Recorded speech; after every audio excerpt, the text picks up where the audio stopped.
I, 28M, never thought I would have to write something like this about my own sister. Amy, 32F, and I lost our dad 2 years ago to a sudden heart attack while he was driving home from work. Our mom passed away from cancer when I was 8 and Amy was 12, so for most of our lives, it was just the three of us. After mom died, dad had to work 2 jobs to keep us afloat. He worked as a mechanic during the day and took night shifts at a warehouse. This meant Amy basically became my second parent. She cooked, helped me with homework, attended my school events, and basically kept our household running while dad worked himself to exhaustion. Growing up, Amy and I were incredibly close. She was more than just a big sister, she was my best friend, my confidant, and my protector. When I was bullied in middle school, she walked me to school every day. When I had my first heartbreak at 16, she stayed up all night with me eating ice cream and watching movies. She even postponed college for a year to help dad save up more money. I always looked up to her and felt incredibly grateful for her sacrifices. Dad was a simple, hard-working man who lived in the same modest 3-bedroom house for over 30 years. He drove the same old Toyota until it practically fell apart, bought clothes from discount stores, and never took vacations. He never talked about money or investments. The only financial advice he ever gave us was to save for emergencies and avoid debt. After he passed away, it seemed natural for Amy to handle all the paperwork since she's an accountant and I was dealing with a crisis at work. My company was going through layoffs and I was fighting to keep my job. I trusted Amy completely to handle everything fairly. She told me dad had left the house to both of us, which we sold for $280,000 and split equally. She said there was a small life insurance policy that barely covered the funeral expenses, and that was it. I had no reason to doubt her, it fit with everything I knew about dad's lifestyle. Last week, my wife Sarah and I were cleaning out our storage unit because we're trying to downsize to save money for a house down payment. While sorting through boxes, I found one filled with dad's old papers that Amy had given me to store about a year ago. At the bottom of the box was a bank statement from just 2 months before dad died. My hand started shaking when I saw the numbers. It showed an investment account worth $412,743.82. The statement showed regular monthly deposits going back years, along with steady investment growth. Dad had been quietly saving and investing a significant portion of his income all this time. I couldn't process what I was seeing. I called Amy immediately and asked her to come over. When she arrived and I showed her the statement, her reaction told me everything. At first, she tried acting confused, saying she didn't remember seeing any investment accounts. Then when I pressed harder, she got defensive and said dad had told her to handle his finances after he died. Finally, after I threatened to contact the bank directly, she broke down and admitted that she had known about the account all along and had transferred all the money to herself shortly after dad's death. Her justification made me feel sick. She said she deserved the money more because she had sacrificed her youth taking care of me. She brought up every little thing she had ever done for me, making my school lunches, helping with college applications, lending me money when I had credit card trouble in college, which I paid back in full with interest. She said I was too irresponsible with money to handle a large inheritance, pointing to my past financial mistakes even though I've been completely debt-free for years and have a good job in IT now. The past 2 years started playing back in my head with this new context. While Sarah and I have been living in a tiny 1-bedroom apartment, struggling to save for a house, postponing having children because we couldn't afford a bigger place, Amy bought a beautiful new house last year. She claimed it was all from her and her husband's savings from their jobs. She even gave us budgeting advice and suggested we cut back on eating out, which we barely did anyway, to save more. I told Amy she had 24 hours to transfer my rightful share of the inheritance, or I would be contacting a lawyer. She started crying and saying I was destroying our relationship over money, that I was being ungrateful after everything she had done for me. Her husband Mark has been calling and texting nonstop, saying I'm being selfish and trying to guilt me into letting it go for the sake of family peace. He keeps bringing up how Amy helped raise me, as if that gives her the right to steal hundreds of thousands of dollars from me. Most of our extended family is taking Amy's side. Our Aunt Linda called me yesterday saying I should be grateful for everything Amy did for me growing up and not ruin our sibling relationship over money. My cousin Pete told me I was being heartless and that Amy deserves extra compensation for being my stand-in mother. But none of them seem to understand that this isn't about the money anymore, it's about the betrayal. How many times over the past 2 years has Amy watched me stress about money while sitting on my inheritance? How many times has she offered financial advice while actively hiding my money from me? I keep thinking about Dad and how heartbroken he would be to see this. He worked so hard his entire life to provide for us, saved diligently while denying himself any luxuries, only for Amy to steal it all and justify it based on past sacrifices that she chose to make. He always taught us to be honest and fair with each other, saying that integrity was more important than money. Now every childhood memory I had of us being a close, loving family feels tainted. The 24-hour deadline expires tomorrow morning. After that, I'm contacting a lawyer first thing Monday. My wife is furious and fully supports taking legal action. I never imagined my sister could betray me like this, but I can't let her get away with stealing my inheritance while pretending to be the caring big sister. Update 1. It's been 2 weeks since my original post, and I want to thank everyone for their support and advice. The situation has gotten even more complicated than I initially thought. After my 24-hour ultimatum expired, Amy did transfer some money to my account, $50,000. Along with the transfer, she sent me a lengthy email that made my blood boil. She claimed this was my fair share of the inheritance because she had spent far more than that raising me after Mom died. The email included a detailed spreadsheet of expenses from our childhood, going back almost 20 years. She had listed everything: school supplies, groceries, utilities, my portion of the rent, clothes, medical expenses, even the cost of the video game she bought me for birthdays and Christmas. She calculated that she had spent over $75,000 of her own money on me during the year she helped raise me, money from her early paychecks while Dad was struggling with 2 jobs. The spreadsheet even included interest calculations, as if this was some kind of loan that needed to be repaid. Reading through her itemized list of every single thing she had ever done for me felt like a punch to the gut. Every act of sisterly love had been reduced to a transaction, with a price tag attached. The sister who I thought had helped raise me out of love was now presenting me with a bill for her services. I couldn't sleep that night, thinking about how she had been keeping these mental receipts all these years while pretending to be the loving big sister. The next morning, I contacted a lawyer who specializes in estate fraud.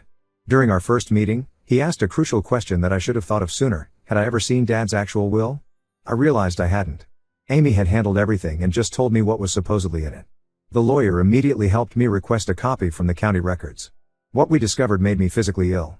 Dad had left explicit instructions for everything to be split 50-50 between us. The will specifically mentioned not just the investment account I had found, but several other assets I didn't even know existed. There was a second investment account, some bonds, and a life insurance policy that Amy had completely hidden from me. The total estate was worth close to $700,000, not just the $400,000 I had discovered. Amy had hidden almost twice as much as I originally thought. But the real gut punch came while going through the box of Dad's papers more thoroughly. At the bottom, in an envelope I had initially missed, were 2 sealed letters, one addressed to me, one to Amy. Dad had written them 3 months before he died but never got the chance to give them to us. My hands were shaking as I read mine. Dad wrote about how proud he was of both of us, how he had worked and saved his whole life to make sure we would be okay after he was gone. He also mentioned being worried about Amy's attitude toward me. Apparently, she had made some comments to him about feeling like she had missed out on her youth because of having to help raise me. In Amy's letter, which I probably shouldn't have read but couldn't help myself, Dad thanked her for helping with me but also expressed concern about her growing resentment. He wrote that the inheritance was meant to be split equally specifically because he wanted us to stay close as siblings after he was gone. He worried that money might come between us and made it clear that his estate was meant to be shared fairly. Reading those letters destroyed me. Dad had seen this coming somehow and tried to prevent it, but never got the chance. I confronted Amy with copies of the will and letters at her house. She completely broke down and admitted everything. Through tears, she told me she had been bitter for years about sacrificing her youth to help raise me. When Dad died, she saw the inheritance as her chance to finally get compensation for all those years. She had convinced herself that she deserved more than me, that Dad would have understood if he knew how she really felt. The lawyer says we have an absolutely solid case for estate fraud. The existence of the will makes it clear-cut: she deliberately concealed assets she was legally required to share. Now Amy is calling me constantly, begging me not to take legal action because it will ruin her career as an accountant. Her husband Mark, who was originally pressuring me to let it go, has now turned against her after learning the full truth about how much she had hidden. Most of our relatives who initially took her side have gone quiet after learning about the will and letters. The few who still defend her say that growing up without a mom affected her more deeply than anyone realized, that having to be a mother figure at 12 years old warped her perspective on family and money. They might be right, but that doesn't excuse what she did. I'm proceeding with legal action. The lawyer is preparing the paperwork now. Amy keeps trying to negotiate, offering different amounts to settle, but I don't trust a word she says anymore. I've blocked her number and told all relatives that I won't discuss it with them. This goes beyond money now. It's about years of lies and manipulation from someone I trusted completely. Finding out that she had been secretly resenting me all these years while pretending to be the loving big sister has destroyed any chance of salvaging our relationship. Update 2. 3 months have passed since my last update, and what we've discovered through the legal process has changed everything. My lawyer subpoenaed Amy's bank records as part of the estate fraud case, and what we found was far worse than I imagined. She hadn't just hidden the inheritance after Dad died, she had actually started moving his money while he was still alive. In his final year, when Dad was having some health issues and occasionally forgetting things, Amy had convinced him to add her name to his accounts to help manage his finances. She used this access to gradually transfer small amounts to her own accounts. The bank records show a pattern that makes me sick to my stomach. Every month, she would move $3,000 to $5,000 from Dad's accounts to hers, timing the transfers with his regular pension deposits so he wouldn't notice the missing money. She did this for almost a year before he died, taking close to $100,000 in total. She even changed his online banking password so he couldn't check the accounts himself, telling him it was for security reasons. When my lawyer presented this evidence to her lawyer, Amy finally broke down and told the full truth. Dad had started having occasional memory lapses in his last year. Nothing serious, forgetting where he put his keys, missing a few bill payments, that kind of thing. But Amy used these minor incidents to convince him he needed help managing his money. Instead of telling me or getting proper legal arrangements made through a lawyer, she decided to take control herself. According to Amy, she initially told herself she was protecting Dad's money for both of us. She claimed she was worried he might give money to scammers or forget to pay important bills. But once she had access to his accounts and saw how much he had saved, she started feeling entitled to more. She admitted to manipulating Dad during his vulnerable moments, making him think he was spending more than he actually was so he wouldn't question where the money was going.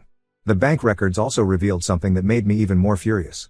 During this same period, while she was stealing from Dad, she had borrowed $15,000 from me for what she claimed was a medical emergency with her husband Mark.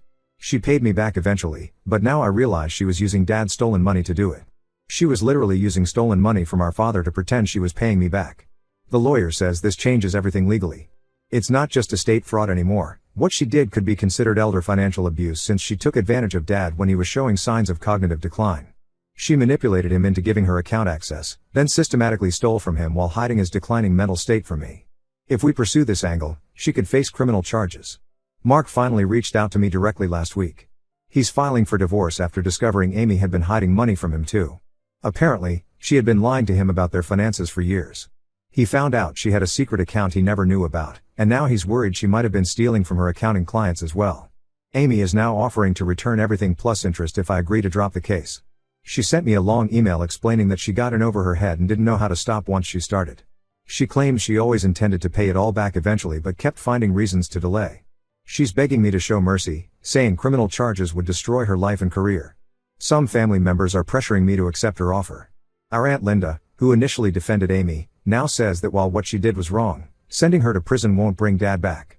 Our cousin Pete suggested that maybe Dad's memory issues were worse than we knew, and Amy's actions, while wrong, might have come from a place of genuine concern about his mental state. But I keep thinking about Dad in his final year, being manipulated and stolen from by his own daughter.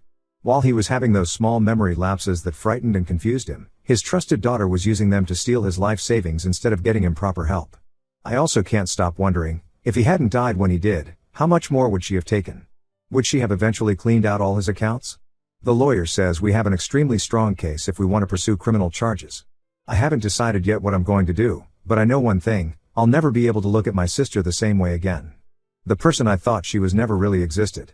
Update 3. It's been 6 months since this nightmare began, and everything has finally come to a head, though not in the way anyone expected.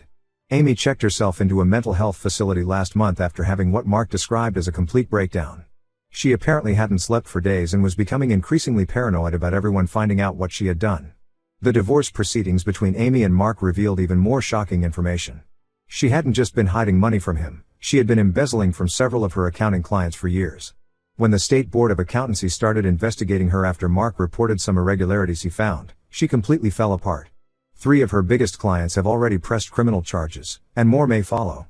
Before checking herself in, Amy signed over everything she had taken from Dad's estate, plus interest. Her lawyer delivered a cashier's check along with a USB drive containing all her financial records. The drive showed years of systematic theft and deception, not just from Dad and me, but from practically everyone who trusted her. She had been running a complex web of fraud, moving money between accounts to cover her tracks.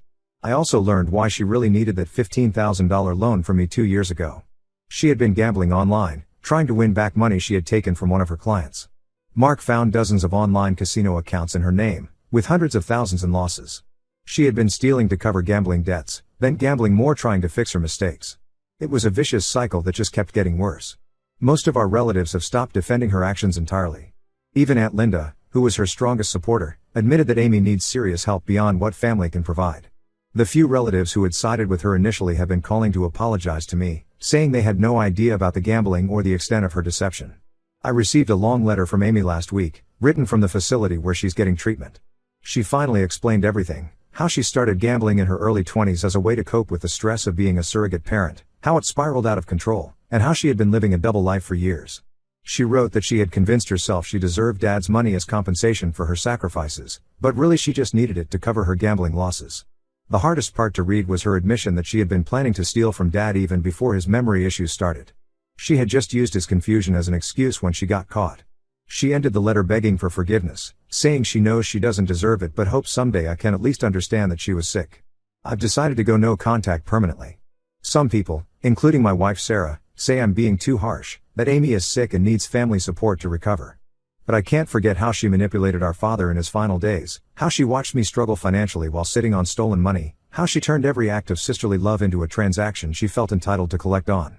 The inheritance money is now in a trust managed by an independent trustee. I'm using part of it to establish a scholarship in Dad's name at his old high school, focusing on helping students who have lost parents. It feels like the right way to honor his memory and his belief in education as a path to a better life. I still catch myself missing the sister I thought I had, but I've finally accepted that person never really existed. The real Amy was hidden behind a mask of caring and sacrifice, systematically stealing from everyone who trusted her. I hope she gets the help she needs, but I can't have her in my life anymore. Some betrayals just cut too deep to heal.